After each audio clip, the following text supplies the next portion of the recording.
Hello all, welcome to EduTap. In this video, we will be doing the analysis of 2015 EPFO APFC examination which was conducted by Union Public Service Commission. हम बात करेंगे 2015 में conduct हुए APFC assistant provident fund commissioner examination की और देखेंगे कि paper का पैटर्न कैसा था, लेवल कैसा था, किस कंपोनेंट से कितने क्वेश्चन पूछे गए और ये पूरी एनालिसिस हम इस वीडियो में करने वाले हैं. I would request all of you कि आप ये वीडियो एंड तक देखिएगा क्योंकि जो बच्चे एपीएफसी की तैयारी में लग चुके हैं, अभी से ही काफ़ी सीरियस तैयारी कर रहे हैं, उनके लिए वीडियो काफ़ी यूजफुल रहने वाली है. ठीक है, तो शुरुआत करते हैं question paper analysis of APFC examination 2015. देखिए, अगर हम पेपर की बात करें तो सबसे पहले हमें 2015-16 का पैटर्न समझना होगा कि उस साल जो एपीएफसी का पेपर हुआ था उसमें पैटर्न क्या था. ठीक है, तो अगर हम पैटर्न की बात करें तो टोटल जो टाइम अलाउड था पेपर का वो था 2 घंटे. तो 2 घंटे का पेपर था आपका. ठीक है, जिसमें 120 क्वेश्चन पूछे गए थे. Total 120 question were asked in the examination and maximum marks for the paper is 100.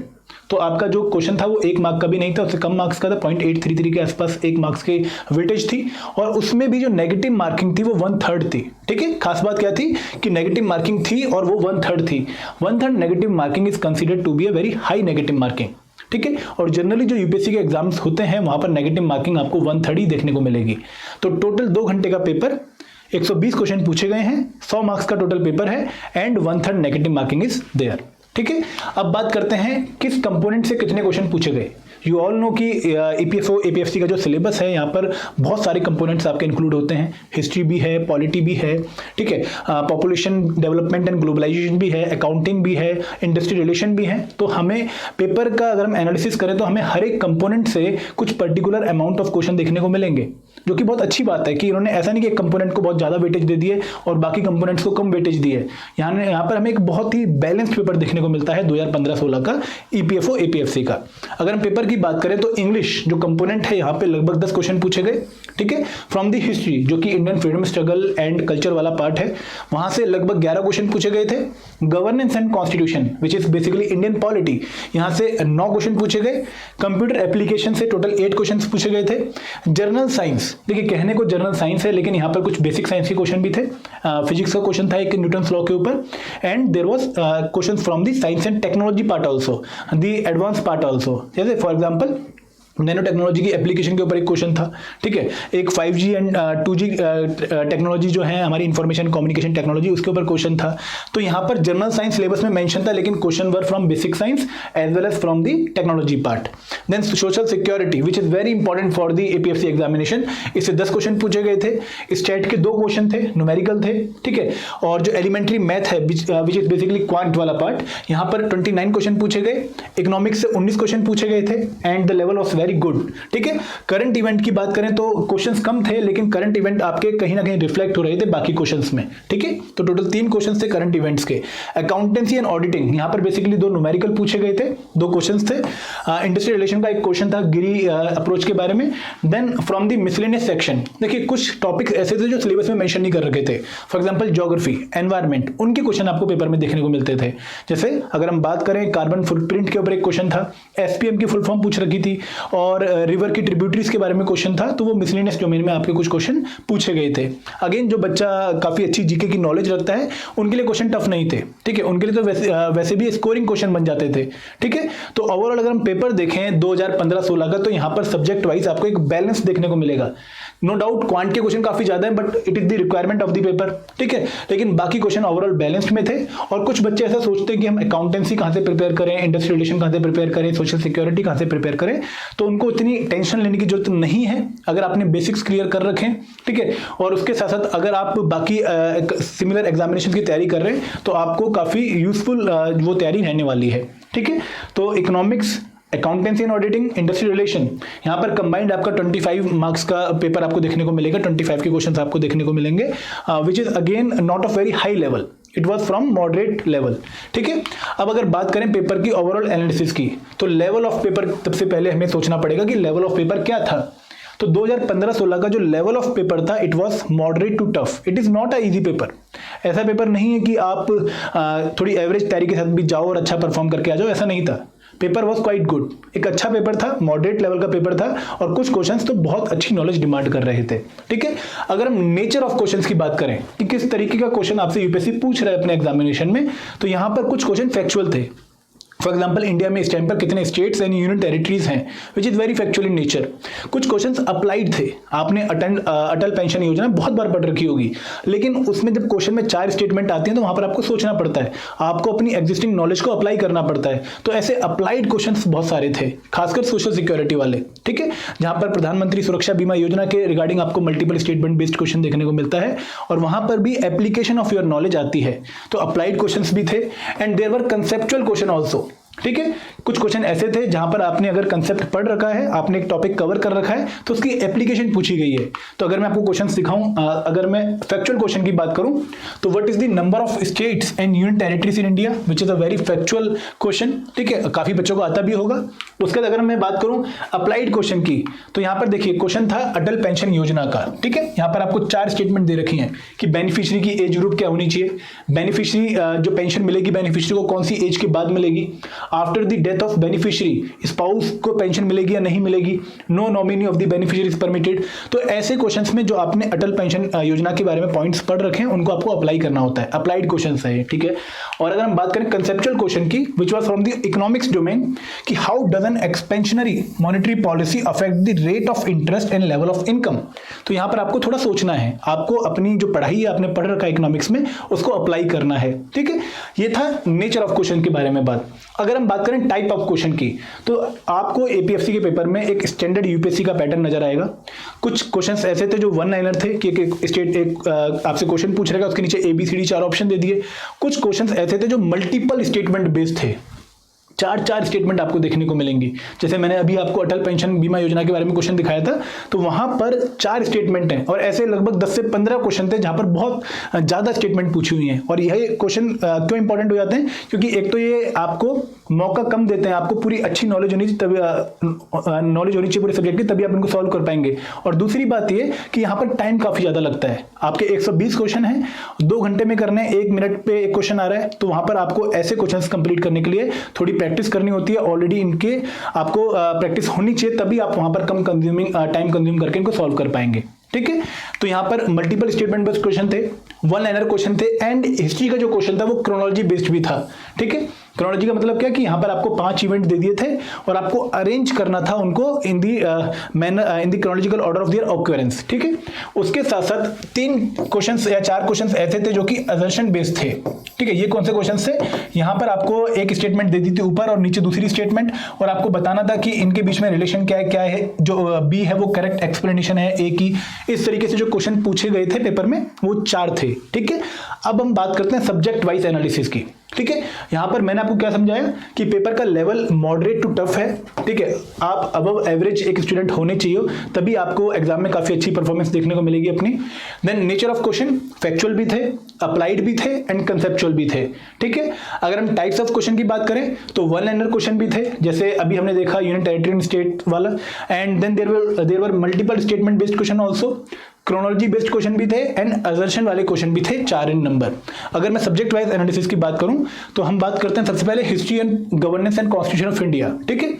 तो जो मैं आपको बता रहा था क्रोनोलॉजिकल वाला क्वेश्चन वो यहां पर था कि what is the chronological sequence of the following event, first battle of Panipat, Vietnam war, French revolution, first gulf war, world war 1, इनको आपको अरेंज करना था इन द क्रोनोलॉजिकल सीक्वेंस, ठीक है।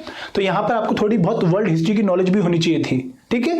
तो ये क्वेश्चंस हिस्ट्री में पूछे गए, और हिस्ट्री में 1 लाइनर क्वेश्चन भी था कि जो खिलाफत committee accepted by Mahatma Gandhi suggestion, इसकी जो मीटिंग थी वो कहां पर हुई थी, ठीक है। ये एक पूरा क्वेश्चन था। तो ऐसे क्वेश्चन दोनों ही टाइप के क्वेश्चन हमें हिस्ट्री में देखने को मिलते हैं। Same in the polity also, polity जो governance and constitution of India नाम से मेंशन करी गई है इन दी सिलेबस, वहां पर एक क्वेश्चन था what is the number of states and union territory, ठीक है, 1 liner question. And there were statement based question also in polity, which of the following are the roles of finance commission in India. तो जहां पर 4 statement दे रखे हैं regarding the role of finance commission, और आपको बताना है कि इनमें से कौन सी स्टेटमेंट करेक्ट है, ठीक है। तो ये क्वेश्चन जो टिपिकल यूपीएससी क्वेश्चन माने जाते हैं, ऐसा ही क्वेश्चन पेपर आपको एपीएफसी में भी देखने को मिलेगा, ठीक है।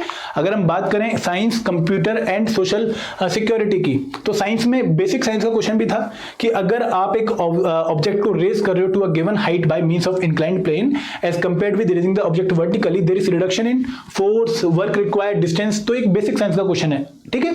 And there were also the questions from the applied science, for example cellular technology evolves in stages called generation, तो यहाँ पर आपसे जनरेशन के रिगार्डिंग क्वेश्चन पूछा हुआ था, तो यहाँ पर आपको थोड़ी सी एप्लीकेशन वाली जो साइंस की नॉलेज है वो आपको होनी चाहिए, ठीक है। Then computer questions were quite simple and straightforward, जैसे लैन, वैन एंड मैन, इनके जो फर्स्ट इनिशियल है इनकी फुल फॉर्म क्या है वो आपसे पूछी गई थी, ठीक है। और कंप्यूटर के सारे क्वेश्चन ऐसे ही थे, जहां पर एक स्टेटमेंट दी गई है और क्वेश्चन के ऑप्शन आपको ABCD की फॉर्म में दिए गए हैं, ठीक है।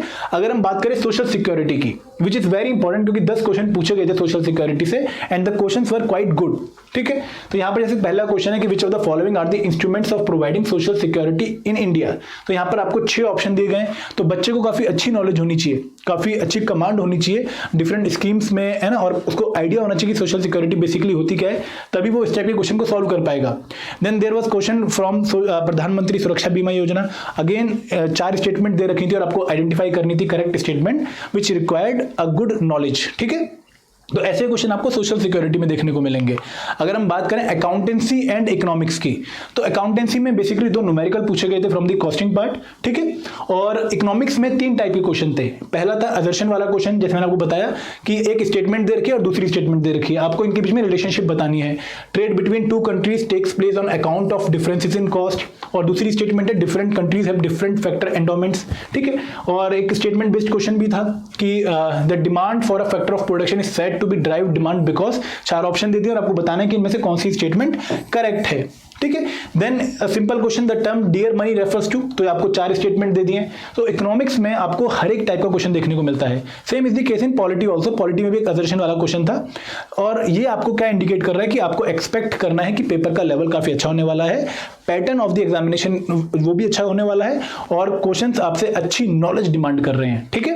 अगर हम बात करें मैथ, इंडस्ट्रियल रिलेशन, स्टैट, तो मैथ में आपको हर लेवल का क्वेश्चन देखने को मिलेगा। The level was easy to tough, कुछ क्वेश्चन बहुत ही टफ थे, कुछ क्वेश्चन बहुत ही इजी थे, और कुछ क्वेश्चन ऐसे थे जहां पर आपको बेसिकली न्यूमेरिकल नहीं लगेगा, लेकिन वो मैथ का क्वेश्चन था कि if the difference of the 2 numbers is greater than the sum of number, तो आपको बताना है कि इनमें से क्या पॉसिबल है, ठीक है। A palindrome is a number which reads same from left as well as from right, for example 23732, what is the number of palindromes between 10 and 10?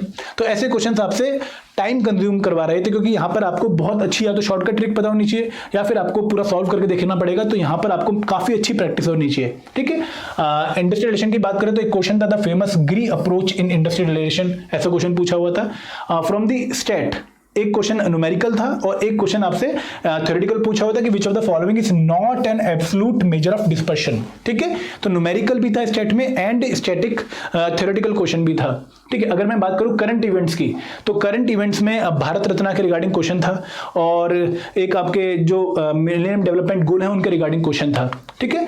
English and current events again मैंने अच्छे से mention किया है। English में जो question थे वहां पर कुछ वर्ड मीनिंग टाइप के क्वेश्चन थे कि आपसे पूछा कि what is the meaning of expression blue blood, who he was hoist by his own petard refers to, what is ballad, है ना। आपसे ये क्वेश्चन पूछे हुए कि इनका बेसिकली मीनिंग क्या होता है। और एक डिफरेंट क्वेश्चन जो इंग्लिश में आपको देखने को मिलेगा कि arrange the following to form a grammatically correct sentence, ऐसे क्वेश्चन आपको देखने को मिलता है इंग्लिश में।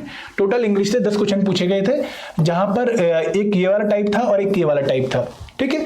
करंट इवेंट्स में एक क्वेश्चन बहुत सिंपल था कि भारत रत्न को किसको मिला है लेटेस्ट, जो उस साल के हिसाब से आप आंसर करेंगे।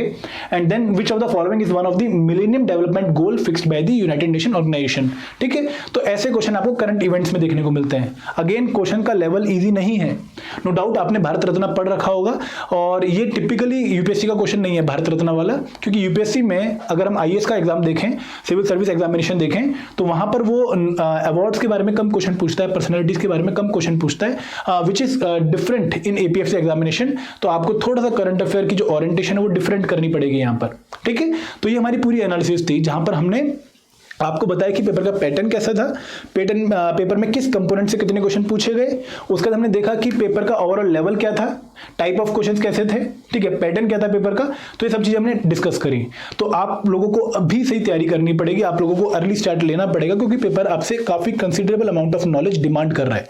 और एक और खास बात जो मैंने पूरे पेपर के दौरान ऑब्जर्व करी, being a UPSC candidate from last 5 years और बाकी एग्जाम देने के साथ मुझे इतना तो आइडिया लग चुका है कि ये पेपर टिपिकली यूपीएससी पेपर इसलिए भी था क्योंकि यहाँ पर जो बच्चा नॉर्मल एवरेज बच्चा है, ठीक है, जिसने नॉर्मल तैयारी करी है, बहुत अच्छी तैयारी नहीं करी है, उसके लिए यहाँ पर 30% क्वेश्चंस थे आउट ऑफ 120। लगभग 40 क्वेश्चंस ऐसे थे जो एक एवरेज बच्चा सॉल्व कर लेगा, जो कि टिपिकल यूपीएससी पेपर होता है कि कुछ क्वेश्चन बहुत ही सिंपल लगते हैं, जैसे state and union territories India में कितनी है, ठीक है, या फिर अगर आपसे इकोनॉमी में डियर मनी के बारे में क्वेश्चन पूछा है तो ये एक एवरेज बच्चा कर लेता है।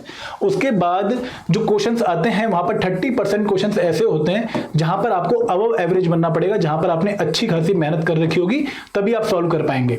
और उसके बाद जो बाकी 30% क्वेश्चन बने, यहां पर आपको थोड़ी सी एक्स्ट्रा ऑर्डिनरी नॉलेज रखनी पड़ेगी, आपको अबव एवरेज जाकर और अच्छा बनकर, अगर आपने मल्टीपल रिविजन्स कर रखे होंगे, आपने बहुत सारे मॉक टेस्ट दे रखे होंगे, तो लास्ट वाले 30% क्वेश्चन आपके लिए बने हैं। तो यही यूपीएससी का एक्चुअल पेपर में भी होता है कि कुछ बच्चों को क्वेश्चन बहुत ही सिंपल लगते हैं, उनको लगता है कि यूपीएससी का पेपर है, लेकिन वो पेपर वो जानबूझ के पेपर में क्वेश्चन देते हैं ताकि बच्चे को कुछ क्वेश्चन ईजी भी मिले, कुछ क्वेश्चन एवरेज भी मिले और कुछ क्वेश्चन अबव एवरेज भी मिले, ताकि उनको फिल्टरिंग करने में आसान हो। ठीक है, तो सेम एपीएफसी का भी रिक्वायरमेंट है। तो ये पूरी एक एनालिसिस थी जो मैंने करी आप लोगों के लिए। अगर आप लोग अर्ली स्टार्ट कर रहे हैं, कर चुके हैं और आपको अगर हमारी तरफ से हेल्प चाहिए तो हमने लॉन्च किया आप लोगों के लिए 10 day free starter pack for APFC. आप EPFO APFC free 10 day starter pack join कर सकते हैं, जिसका जो लिंक है वो डिस्क्रिप्शन बॉक्स में दिया गया है। इसके साथ साथ अगर आपने पूरा कोर्स लेना है for APFC preparation, then we have launch the master course also. इसका भी लिंक आपको डिस्क्रिप्शन बॉक्स में दिया गया है। हमारा एक टेलीग्राम चैनल भी है एपीएफसी का, उसको आप ज्वाइन कर सकते हैं, उसका लिंक भी आपको डिस्क्रिप्शन बॉक्स में देखने को मिलेगा। This is all from my side friends, thank you very much. जय हिंद, जय भारत।